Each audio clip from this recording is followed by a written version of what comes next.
Welcome back to the last segment of the GSMC Fantasy Sports Podcast. I hope you guys are enjoying this fantasy football full show. I definitely am enjoying it myself, just looking at all of these AFC divisions, including one NFC division in the NFC East, as we are kind of going through these 5 segments here. We are going to conclude with the most top-heavy, like I said, division in the AFC, with the AFC West, obviously. We know the juggernaut that is the Kansas City Chiefs, but there are still some potential prospects from the Chargers, Raiders, and Broncos that I'm looking at for you guys to roster for next fantasy season. Without further ado, let's jump right into the last segment of today's show.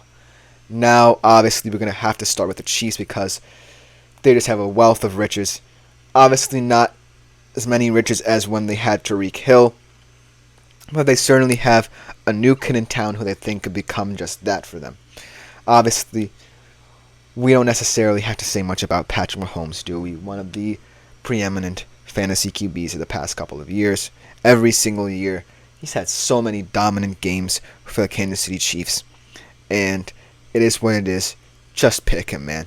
If you just want a guy who speaks to the consistency you need in fantasy football, just pick Patrick Mahomes. If he's still there at whatever point you are in the draft. You were going to have to definitely get lucky to get him, but if you do, kudos to you. Now, the more intriguing aspect of this Kansas City Chiefs team in terms of fantasy is their weapon group. We look at the weapons, obviously, no more Tyreek Hill, no more Marquise Valdes-Scantling, although he had a kind of a rough turn over at Kansas City.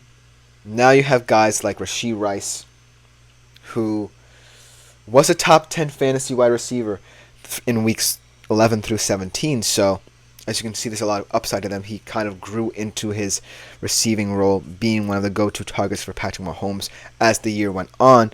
We're going to have to see how he does in his sophomore campaign, as more is expected out of him as their go-to receiver.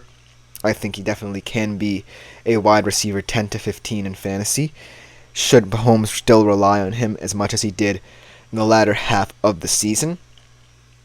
But with the addition of this guy right here, it's going to be very tough because of Xavier Worthy. Xavier Worthy, obviously fastest 40-yard dash time ever. That's the most exciting stat that pops out to people when you think of Xavier Worthy. But just him being that vertical threat, not just being a guy who runs onto the pitch and just runs like a headless chicken. He's a guy who knows how to route run. He knows how to operate on the outside in the slot if you need him to. And he creates yards after the catch. He can be used as a kick returner as well. We might see him on a couple of Kansas City punt returns. So look for Xavier Worthy. I don't necessarily think he's going to be a wide receiver 1 for the Kansas City Chiefs at this moment. But look for him to be a utility, maybe even a flex option for you in this upcoming fantasy football season. And then, the less I say about Travis Kelce and Mahomes' partnership, the better. In every season Kelce and Mahomes has played together, Kelce hasn't averaged less than 16.6 fantasy points per game. Now, ultimately, when you think of the Kansas City Chiefs, you just think of that level of consistency. You think, I'm going to swing for the fences. This team is the cream of the crop in terms of fantasy, and no one outside of the AFC West can say otherwise. However, there are still 3 other teams in the AFC West that warrant a mention, at least for fantasy, should you want to pursue them in the future. So, without further ado, let's jump right into the Los Angeles Chargers. Obviously, we can't necessarily say too much about the Chargers because of Jim Harbaugh coming in, who knows what their philosophy is going to look like. He wants to kind of run the ball a little more. But you have a guy in Justin Herbert who's had a fantastic start to his career over the past couple of years, breaking so many records. Most passing yards by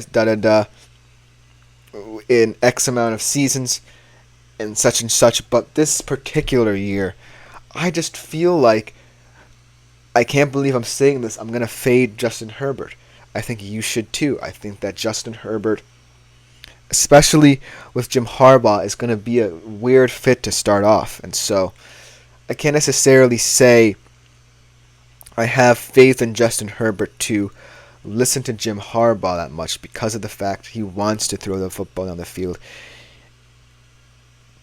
But I just don't see it anymore. I think that, especially now, with the question marks at receiver, he doesn't have a top-end receiver anymore. Justin Herbert needs to be faded. In terms of his receivers, I don't necessarily know who's going to emerge from this group.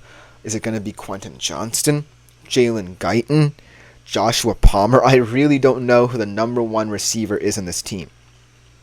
And so, with more questions than answers surrounding this offense, I really have nothing for you guys in terms of the Chargers. I think that they are definitely going to be a team that is in transition, and so you might want to shy away from picking anyone from them, especially on their offense. The defense, in terms of if you're playing an IDP league, could be a different story.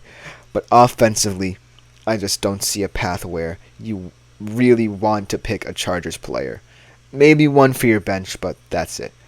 Let's move on, however, to the Las Vegas Raiders, another team who I really think have a lot of upside to them. Obviously, with Antonio Pierce bringing that vigor and vim that they've so required in a head coach over the past couple of years, I really think the Las Vegas Raiders have a lot of upside. Maybe not this year, especially not at the quarterback position, but in the next couple of years. And obviously, Davante Adams is where it starts and ends for them offensively at the very least.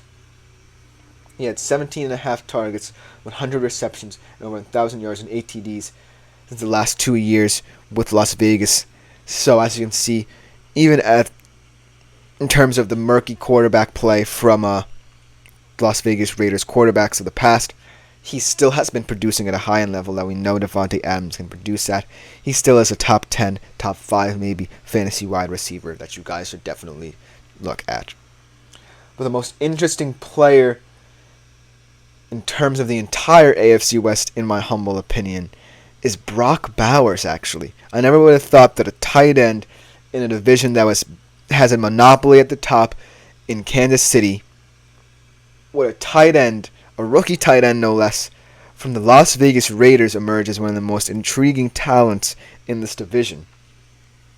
But Brock Bowers is not any average tight end. He's just a powerful player who kind of operates kind of like a slot wide receiver almost. He can play anywhere along the alignment. He can block very well. He's not necessarily known for blocking because of his receiving prowess, but he can block very well.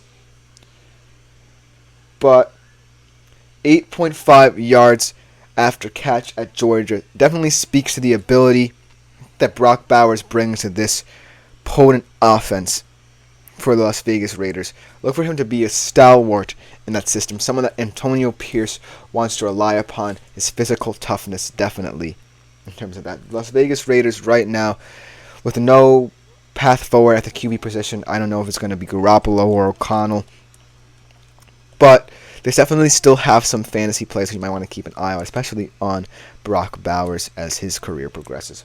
But let's round out today's show in the AFC West Division with the Denver Broncos, the new-look Denver Broncos. Out goes Russell Wilson, in comes Bo Nix. But we don't want to talk about Bo Nix in that quarterback room. We want to talk about their skill position players because I really, really think that the skill position group, sans Russell Wilson, maybe because the pressure that Russell Wilson brought with him to deliver for that young Denver core got to them a little bit, but now they're free of him and free of that mindset.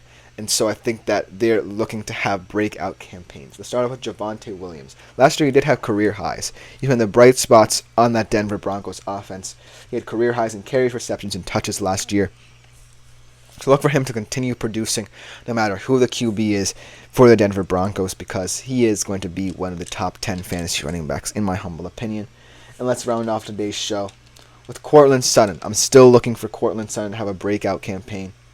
He only topped 100-plus targets and receptions only once in 3 seasons. Obviously, we saw last year the potential that a guy like him has. His connection with Russell Wilson kind of grew, but now he's going to have to build a new one with Bo Nix or Jarrett Stidham, whoever emerges from that group.